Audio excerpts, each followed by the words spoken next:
Donc, bonjour tout le monde. Je m'appelle Annika Chiasson. Pour ceux qui ne me connaissent pas, je suis la directrice générale du réseau environnemental du Nouveau-Brunswick. So, hello everyone. My name is Annika. I'm the executive director of the New Brunswick Environmental Network. Just before we get started, we do have interpretation available today. So if you do need to make use of it, all you have to do is either click on the little more button on the bar at the bottom of your Zoom screen, select interpretation, and then click on English to hear everything in English today. Donc, on a de l'interprétation simultanée qui est disponible aujourd'hui. Pour l'écluser, il suffit de cliquer sur le bouton qui est indiqué More, qui est situé en bas sur la barre en bas de votre écran Zoom. Une fois que vous cliquez sur le bouton Interprétation, il faut sélectionner Français pour entendre toute la réunion d'aujourd'hui en français. So, I'm going to give people a second to do that.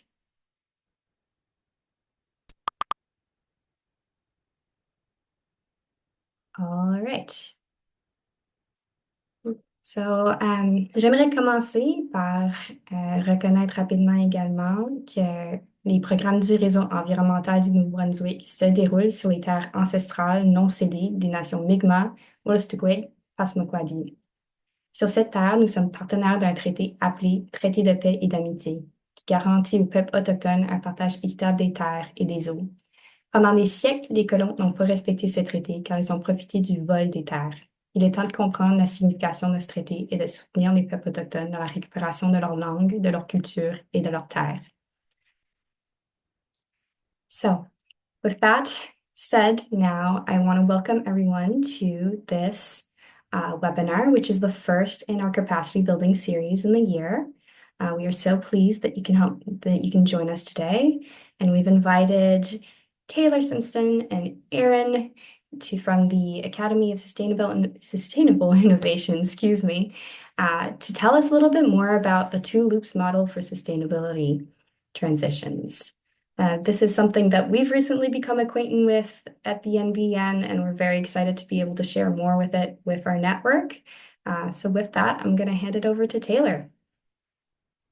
Amazing. Thank you so much, Annika. Hello, bonjour, everyone. I hope that you're having a sunny but perhaps cold day out on the East Coast. I'm assuming most of you folks are joining from New Brunswick, as that would make sense. But yeah, I'm so happy to be here. I'm so grateful to Jordan for inviting me here today, and the NBN for having me here, and excited to know that this is the first of the capacity building sessions of the year. All of the work that we do is in the space of capacity building so that folks can lead sustainable transitions, to lead climate action across the country. So I'm super thrilled to talk to you about this model that we didn't create, but is one that has really resonated with us and helps us to think about what transitions look like. So without further ado, I want to offer my own land acknowledgement as a moment just to sort of call into the land in my own space, especially as I'm calling in from a different place than perhaps most of you. So I'm calling in from the traditional territories of the Haudenosaunee, the Huron-Wendat, and the Mississaugas of the Credit First Nation.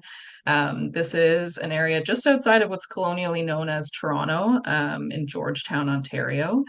And this is a beautiful piece of land on the Credit River watershed, that I feel so blessed to share with all of these, amazing plants and animals and other creatures and beings that even here in the middle sort of halfway point, actually now as of February 1st, this halfway point into the winter season, I get to share with all of these amazing other beings. And so I use this moment not just to acknowledge the people that have come before who have stewarded this land since time immemorial, but also to acknowledge the land that is currently here, the people who are currently here, and all of the work that we have done and the work that is still left to do in the space of climate action.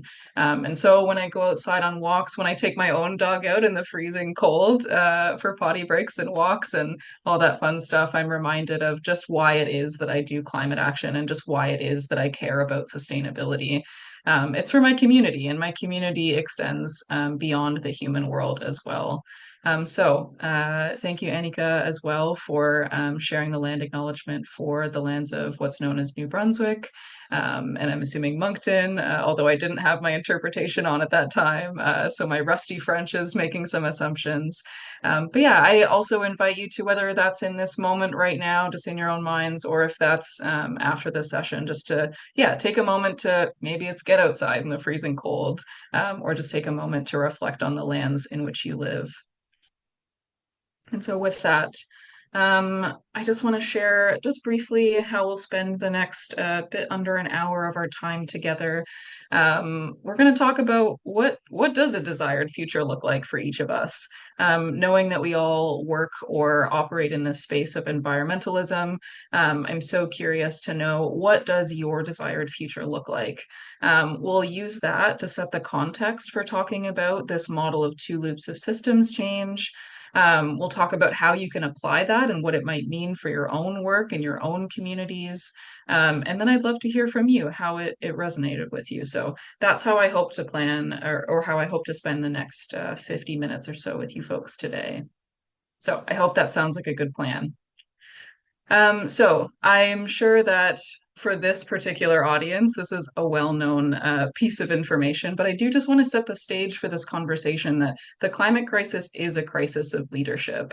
I'll not shy away from sort of the current events of the day. I think we are seeing now at this time a crisis of leadership, both in the US and in Canada, of a failure, and across the world, of a failure to meet the challenge of the of the climate emergency. And so, what does it look like to actually lead with sustainability in mind? What would it look like to lead towards a better future? And how is that perhaps different from the leadership that we have today? What could a climate positive, socially inclusive leadership mindset look like? How can we practice that? And what might be missing? So that's sort of the big question of today. And so before we get into talking about how we might move through what is now, what the future could look like, how we move through transition, I want to get a sense, like I said, from you folks, what does a desired future look like to you? I'll just pause because I see someone has just joined, and this is maybe a good moment for me to explain the activity to the person who just joined as well. To those who are here, the person who just joined, I'd like to know, what would a climate positive, socially inclusive form of leadership look like? What would your desired future look like? And how would the leadership of that future look? So in the next slide, I'm going to show you a bunch of images that are a bit whimsical. They're meant to be sort of silly and out there and creative, just to sort of stretch our creative brains, and get us thinking differently about things. It's sometimes so hard when we're in this Zoom space to stretch our creativity and think about things differently. So these whimsical images, I'd like you to pick one or two that you feel drawn to, make note of which one you chose, and then I'm going to ask you to just jot down a few words or phrases to describe how that image represents your desired future. And I'll have you just type that in the chat afterwards. So just maybe hold those words or phrases in your mind for a moment. So here are the whimsical images. Take a moment, scan through them, see the one or two that really stick out to you. I'm always interested to see which ones stick out for people. And then in the chat, if you want to just make note of, we'll go row and column. So if you're choosing this first image, we'll do A1. If you're choosing, let's say, the snowman, that's B1. So make a note in the chat of, they are from the Dixit game, Anika. So make a note of which card or cards you chose, and then a word or phrase, or words or phrases that come to your mind based on this image for a desired future. So I'll just give everyone a moment for that. What would your desired future look like?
Okay, if you've selected an image, I'd love to see in the chat if you want to share a word or a phrase that comes to your mind.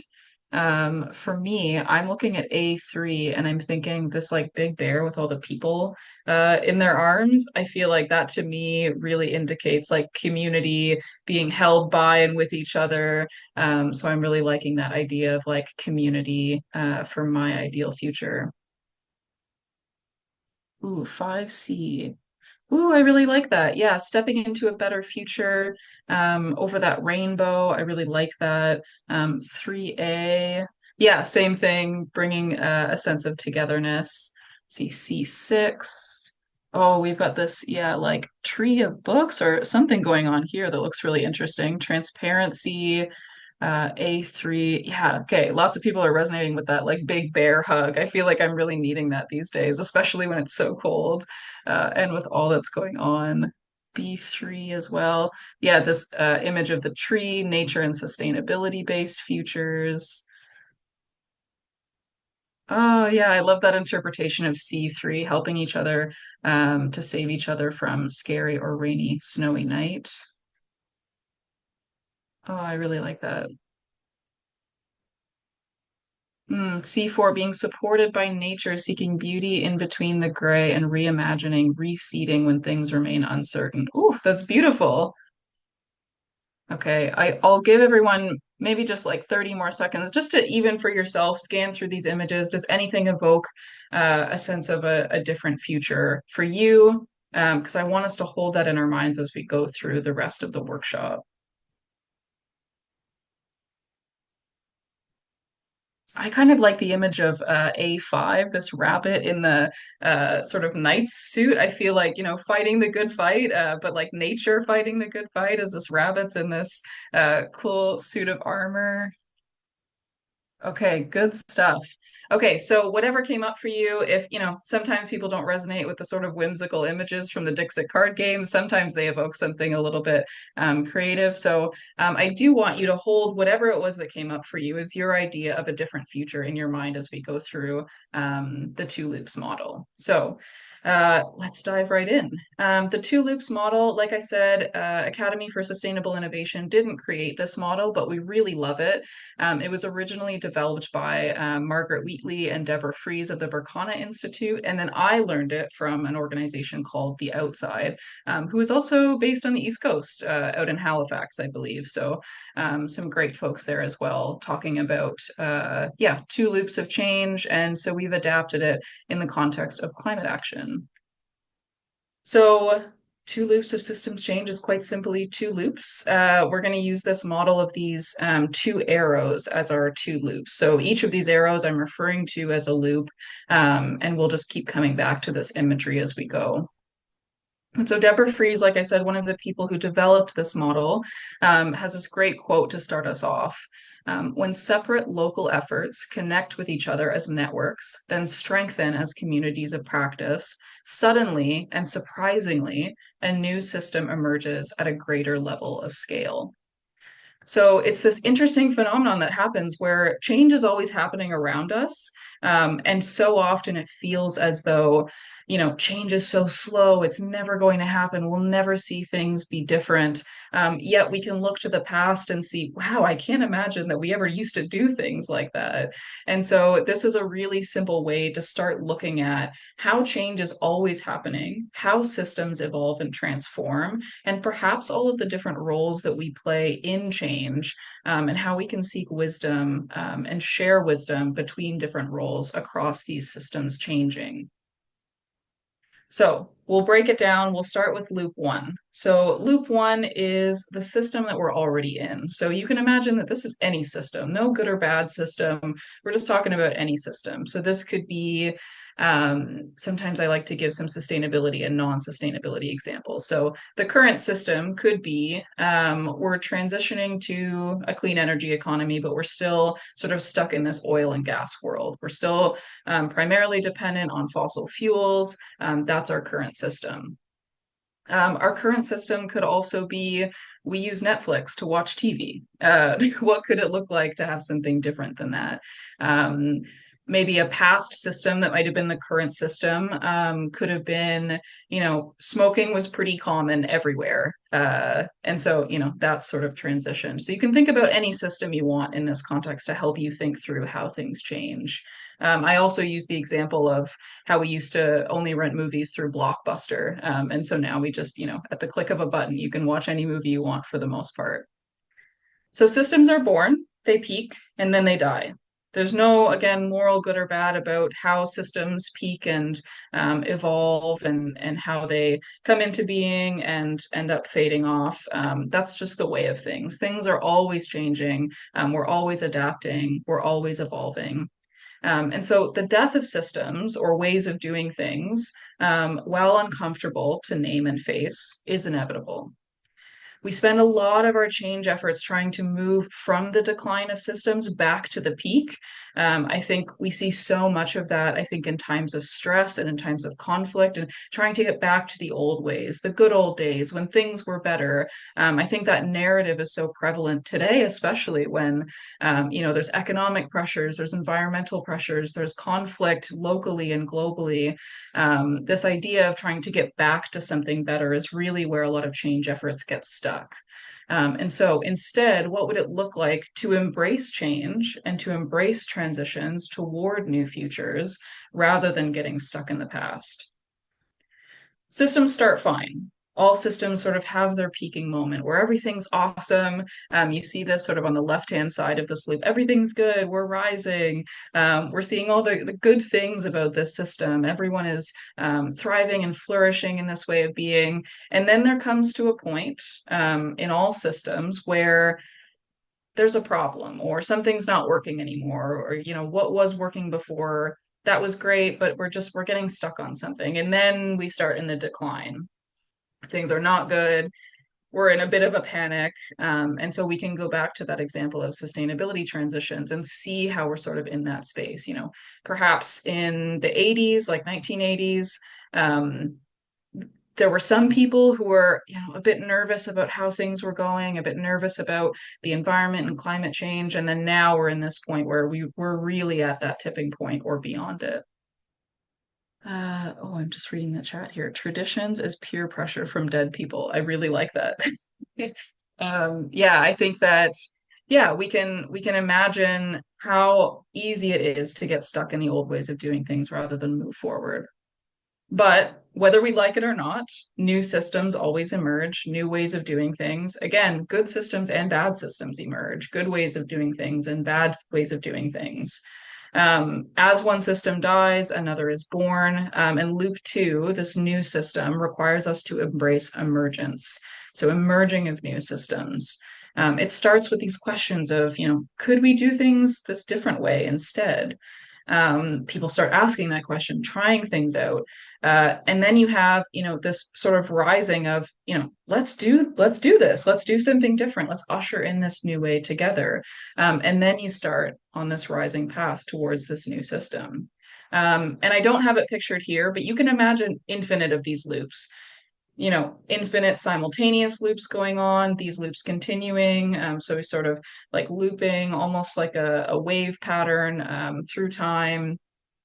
So we can see that there's always this evolution, this change. So as even this loop two starts to rise, we'll, have that point where it starts to die off. I also see, how does this differ from nested panarchy model? I'm not super familiar with that model. And I will say, just the caveat, if this model feels like it really works for you, awesome. Take what parts of it really feel good to you and really resonate, leave the parts that don't. So I will just say that as we move through, if there's anything that you're like, I'm not quite sure about that, it can be adapted to however is helpful for you to think through change. So our capacity to learn from failure in loop one can help us to provide momentum for change through loop two. So back to that idea of, if we get stuck in the past and we get stuck in trying to move backwards into ways of doing things, we miss that chance to learn from our failures or learn from things that we could evolve into something different. And so these new systems don't just happen out of nowhere. And they don't just happen out of typically one person having this big new idea.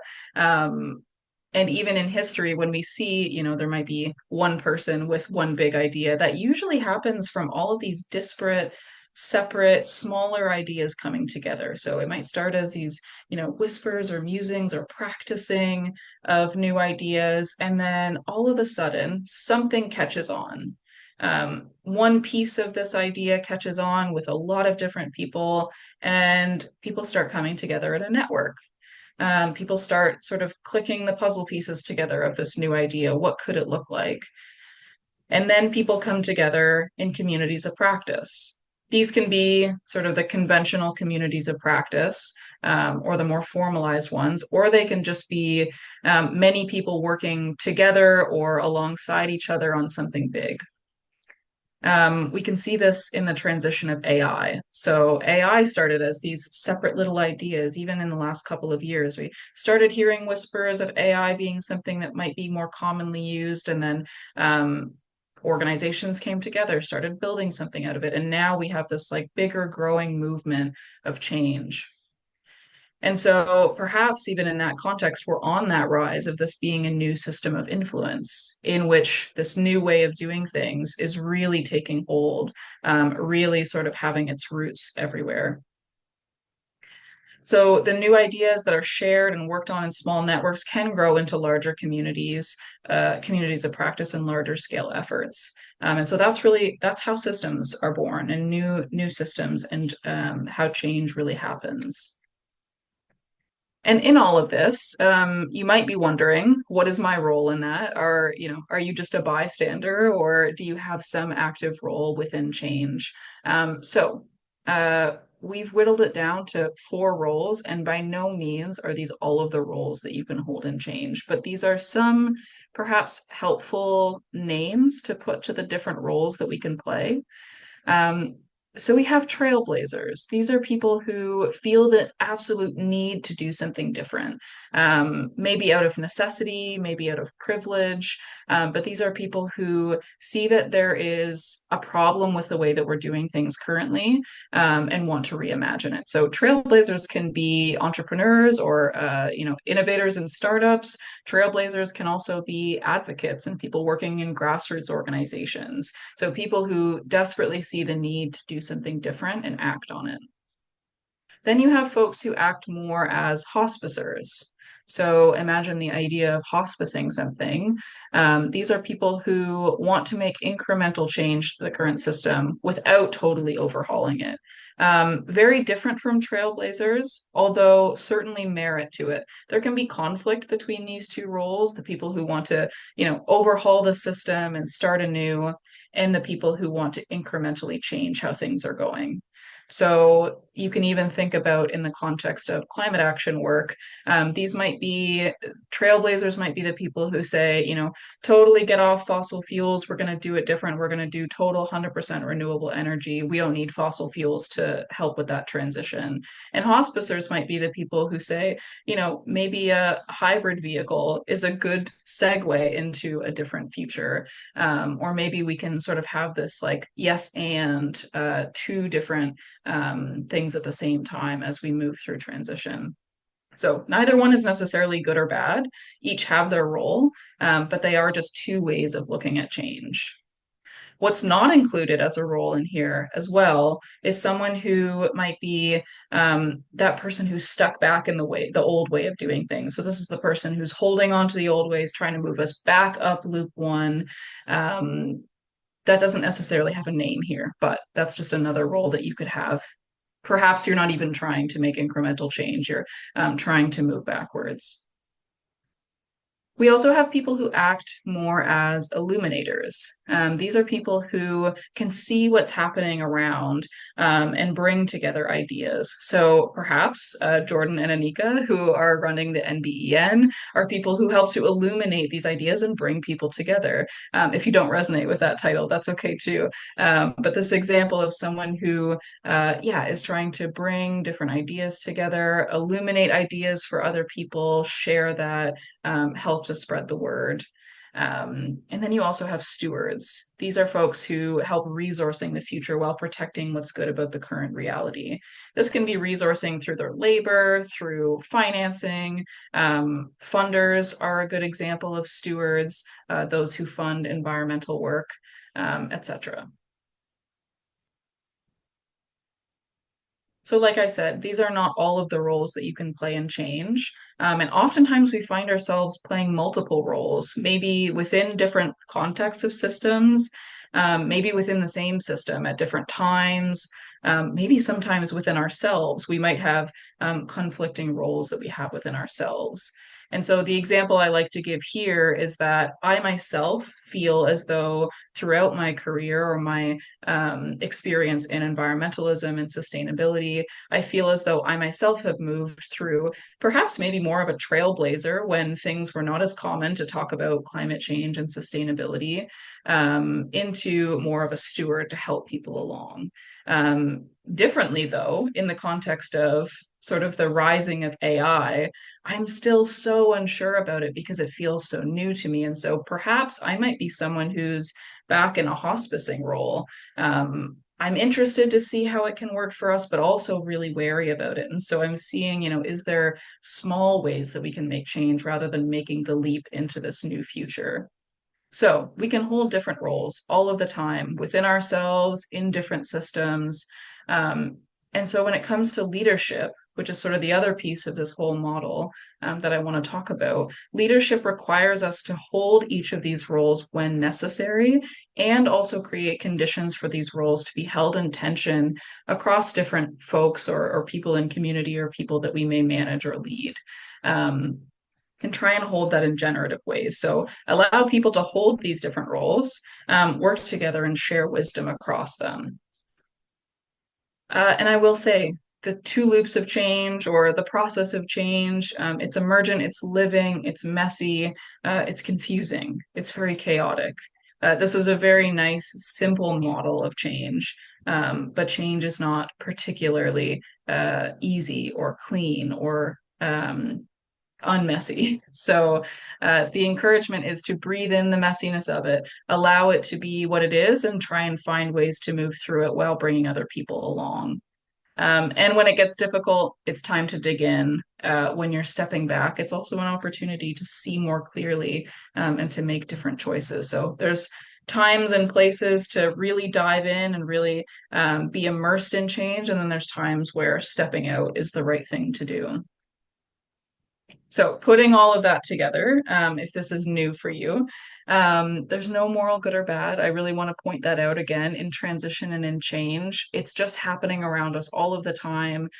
We can be agents of change, but change itself doesn't have a moral good or bad. There can be good and bad in different contexts, but itself, the process of change, is just what it is.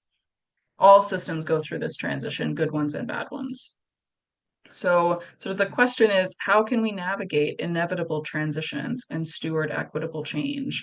How can we be a part of change rather than just let it happen to us? Okay, so we're going to talk more about applying the two loops model. And hopefully, if you're feeling comfortable, I always, as I'm facilitating sessions, I love to see people on camera. If you feel comfortable, you totally don't have to.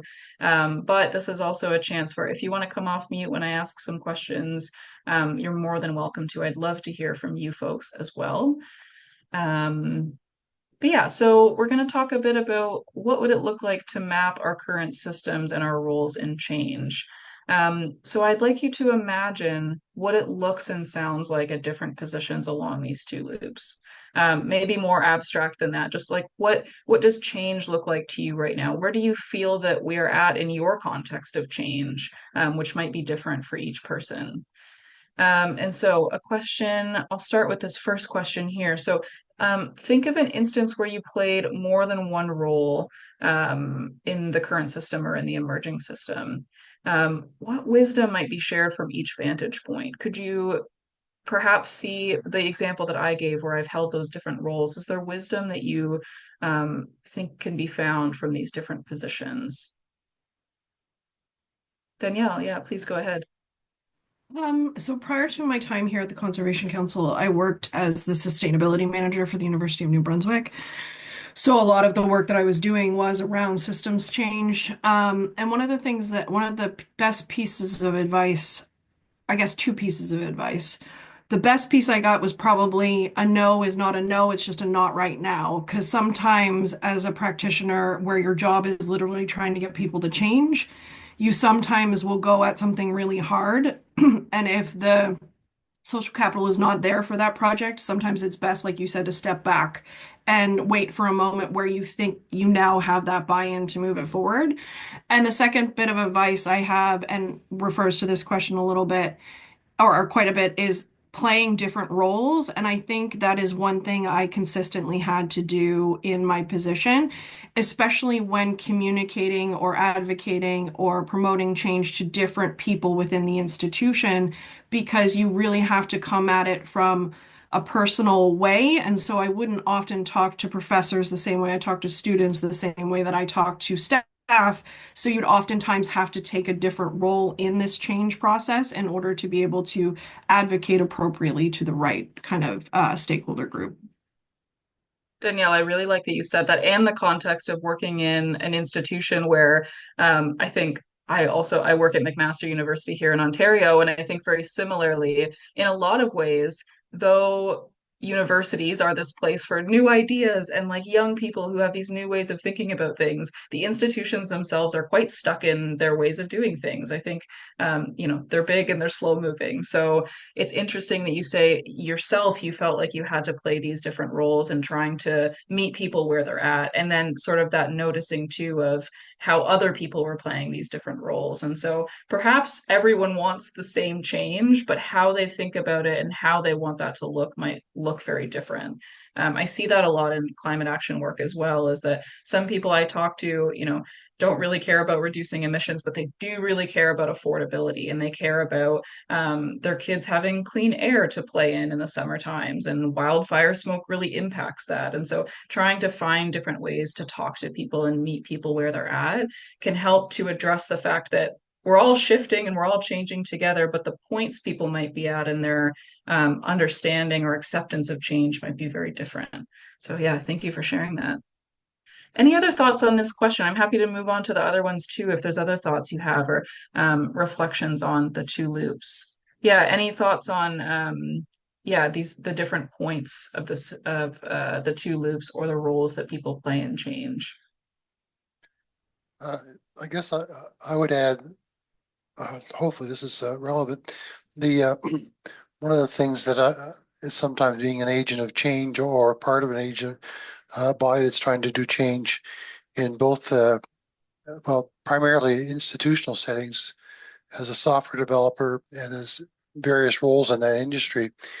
When you're talking to a group or an institution that has fairly well-defined environment or culture, then it can be not necessarily easy, but at least you have a pretty clear idea of what things you have to move in people's minds to make change.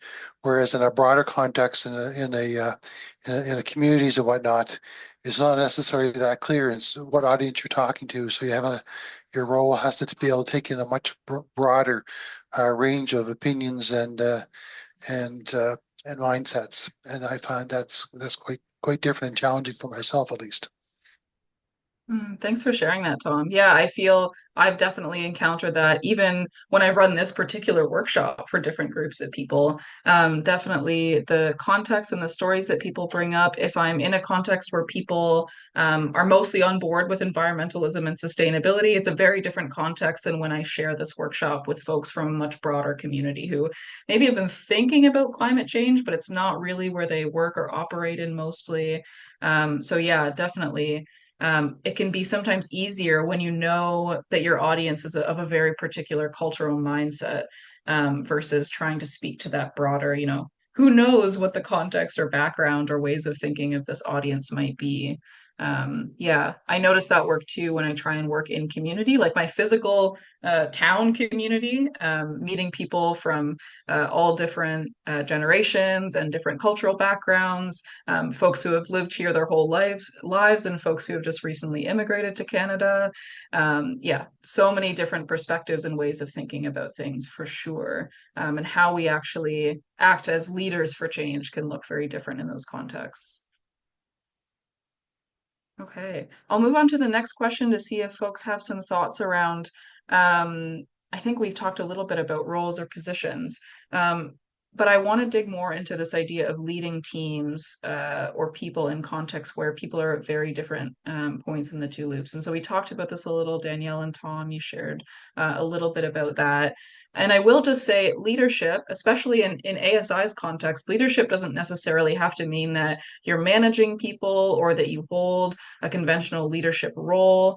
I think that especially when we're change agents, we find ourselves leading change even if we don't have that formalized role. So if you can think about what it looks like to lead people through change, how do other people have ideas about how you bring people into conversation if they're at very different points?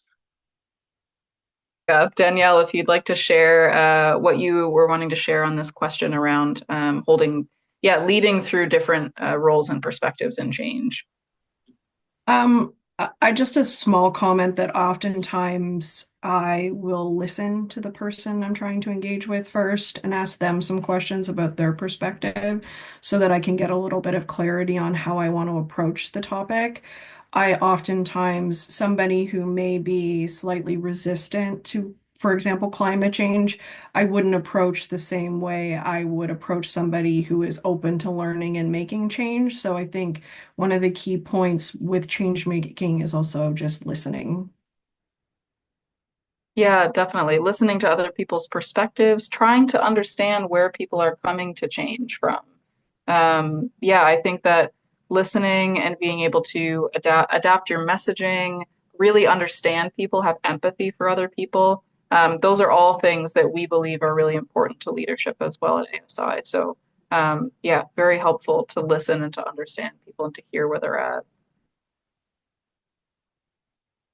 All right, as I'm getting my computer back up so that I can see what's going on and see everybody's faces, I wonder if anybody else has any other thoughts on, yeah, different roles or positions and change before we move on. Yeah, I can share a little bit. It might also somewhat tie into your third question, so apologies if I'm overlapping. But a lot of what we do here at the network is bring different people together that have different capacities and different levels of knowledge, different levels of being able to be engaged. So a lot of what we do is offer different levels of engagement or different ways to get involved. So if you just want to receive information and share information, that is something you can do. If you want to be more engaged and participate in a team where you're actively discussing projects with groups, that's something you can do. We try to sort of cater to different levels where people are at and different ways that people want to engage with us. Yeah, I think that's great. Yeah, maybe thinking about the different ways that people learn or receive information or parse that. I'm also seeing myself in double, so just give me 1 second to transition back to my laptop.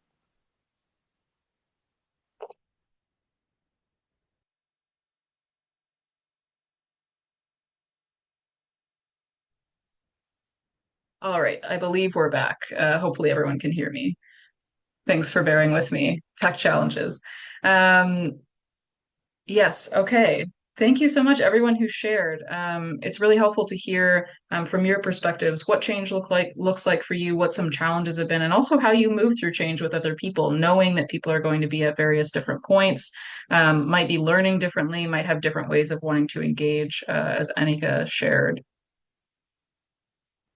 So this is all good and well that we have a model to use and that we've talked through how it might be helpful. But I wanted to give a couple of examples of how you might use this in your own context. So what we've done today is used it to think through our own ideas of what a different future could look like and how we might move through it. So it could just be a model for yourself. It could be something that you use today. You might refer back to how you thought about it today. You might just, scribble down on a post-it note or in your notebook these two loops and keep coming back to this idea of like where do we find ourselves and where are we going? Just to sort of reorient ourselves to what change is happening around us. So you might use it for yourself. You might also use it to map your team or organization's change to better understand the roles, other people and entities. So perhaps if you work in an institution, if you work in an organization, you can use it to understand your team better, or your small community, whatever context you're working in. You can also use it very explicitly to bring it to your team or community, to share this model with them and help other people to see how change happens. This can be a tool that you use to facilitate, a team meeting or a community gathering, to help other people imagine the different points in change. So those are just some ideas of how this might be useful. I'm curious to hear from you if you have found this model insightful or some pieces of it feel helpful. Is there a way that you see this model being used or a way that you imagine you could use it yourself? And that's okay if it's even one of these listed. I'm curious to know how you imagine this being useful.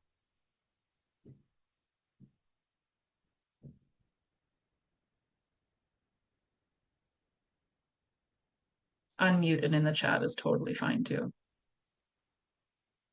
We're sort of in the middle of a lot of strategic renewal here at the network with a lot of our collaboratives, which are models that we use to help bring people together to work on different issues across the province. So there's a lot of strategic planning happening. So I could see us using this model specifically in the process of doing our strategic planning with our steering committees for those different groups.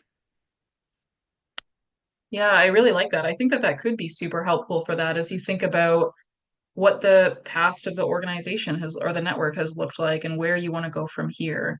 Um, that's definitely on sort of the more like smaller, more intimate, like within your organization scale of things, which could be helpful alongside it being helpful to think through sort of the global change, make sense of it all. I find for me, mapping all of the sort of chaotic global things that are going on onto something as simple as two loops helps me to think through, or even just remind myself of how far we've come.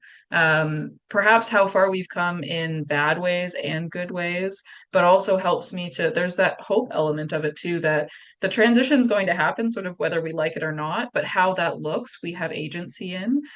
So it's that hopeful piece of change will happen. How we engage with it might look very different. And so it's sort of that hope and agency at the same time. Developing an engagement plan for your organization. Yeah, totally. Understanding where other people are at in the different loops. Yeah, just helping to build empathy, for the different roles that people play. I find that without this model, I know myself, I can sometimes get frustrated that, people are really stuck in this incremental way of change. We really need a whole systems level change. Sometimes it can get really hard to empathize with the people who hold these different roles, or people who are really forward thinking, that I feel myself a bit nervous about just jumping headfirst into something that feels so new, trying to empathize with where that person or that group of people are coming from, helps me to at least situate myself, with where I'm at and my own perspectives on change. Okay. Now I want to hold a little bit more time just to talk amongst the group, and to hear your thoughts as well. We've still got a good amount of time left, and so I do want this to be an open discussion. So I'm curious to hear from you folks. If you want to answer any one of these three questions, we don't have to go through each one of them individually, but I want to hear more about what was interesting or challenging for you with this model, or how it changes the way that you think about change efforts, or perhaps how it didn't. So, yeah, just curious to hear more about, if there's any new ideas that have been sparked by the two loops model for you. especially those perhaps who we haven't heard from yet. If you're feeling comfortable to share, you're welcome to, but otherwise, I totally understand maybe wanting to just listen into the session today.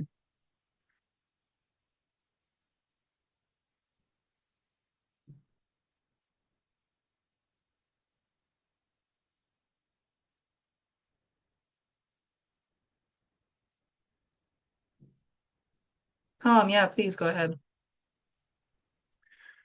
Like Danielle, I don't want to hog, but I'm happy to talk for what it's worth. The one of the things that I've found previously useful is more focused on marketing. That was a book called Crossing the Chasm, and it talked about as a large groups where people kind of sit in terms of accepting of change. Uh, Talked about early adopters and early majority and late majority and laggards and whatnot. But one of the things that seems to map into this is the fact that uh, different people will embrace change at either different stages or based on not just what it is, but who's telling them about it. So uh, you have to anticipate the fact that the given person or people that you're talking to may just not be ready, no matter what evidence you bring to them, or at this point, or at a given time. It's really their comfort level has to be brought up by other things, not just yourself.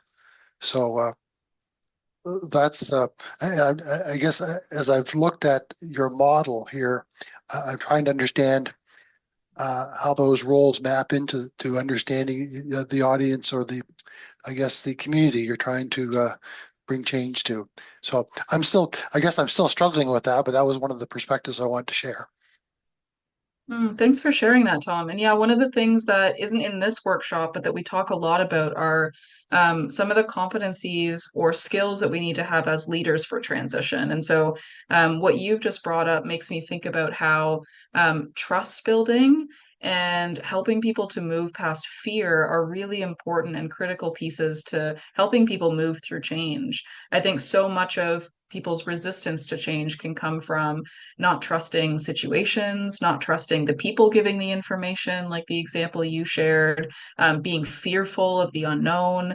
That's all very human nature. And so, in the context of change, it's sometimes so frustrating and disheartening when people are unwilling to change, but also understanding where fears come from. And so, holding empathy for that can help us to understand maybe now is not the right time to engage with this person, or this person's just not going to hear it at this time. And like you said, it might also be, it doesn't matter what time, this person's not going to hear it from me. They need to hear it from someone else. And sometimes that might be, it might be a parent, it might be a counselor, it might be someone in politics who they really look up to. It might be, I don't know, I find sometimes pop stars and famous people, if they say something, people really resonate with that.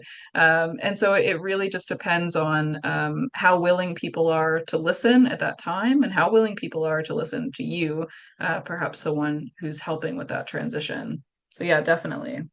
Danielle, yeah, please go ahead. Can I just ask a question?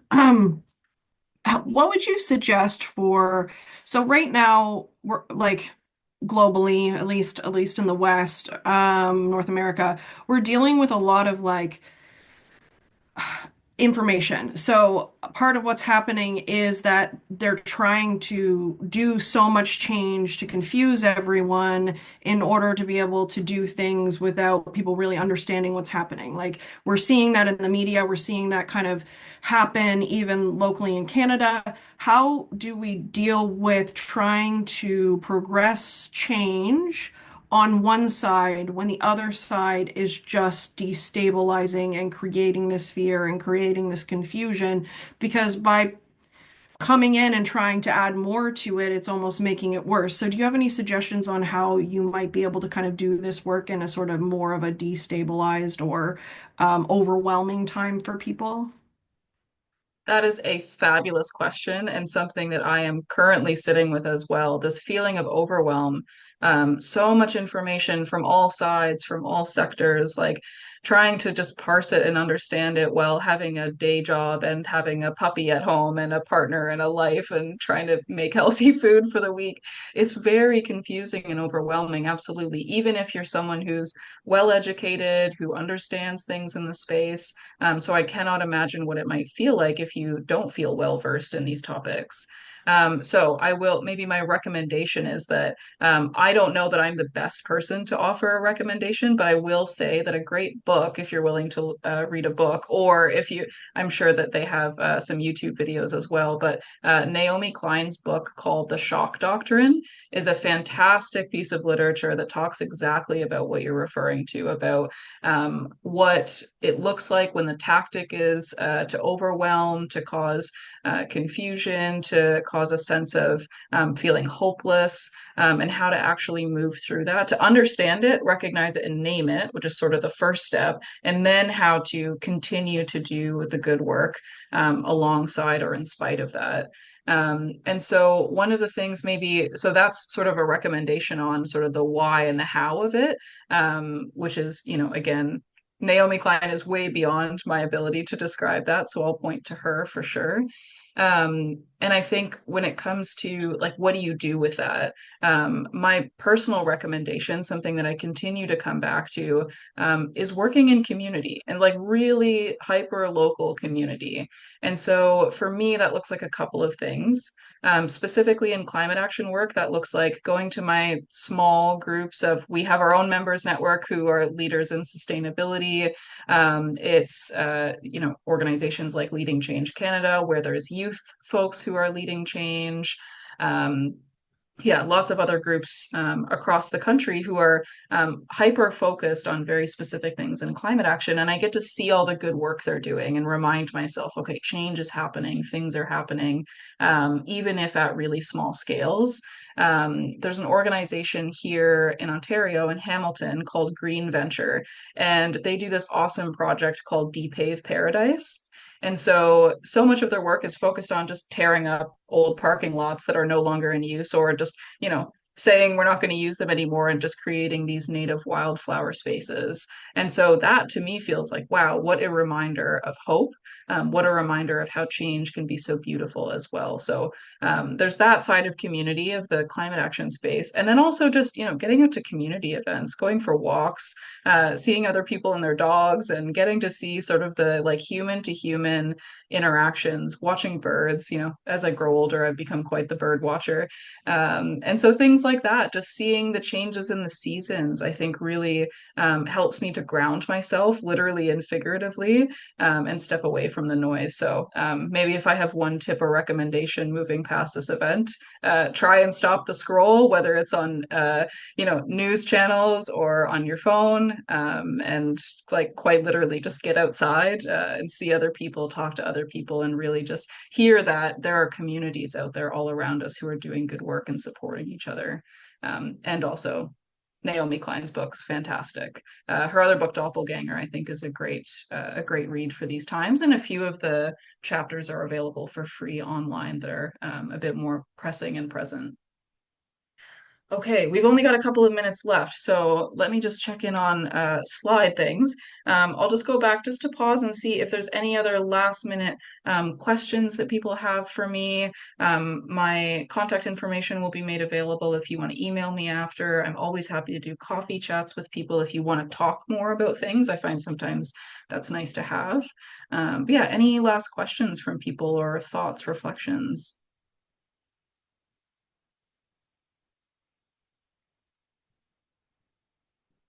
Oh, I'm glad to know that it was informative and helpful. I'm so glad.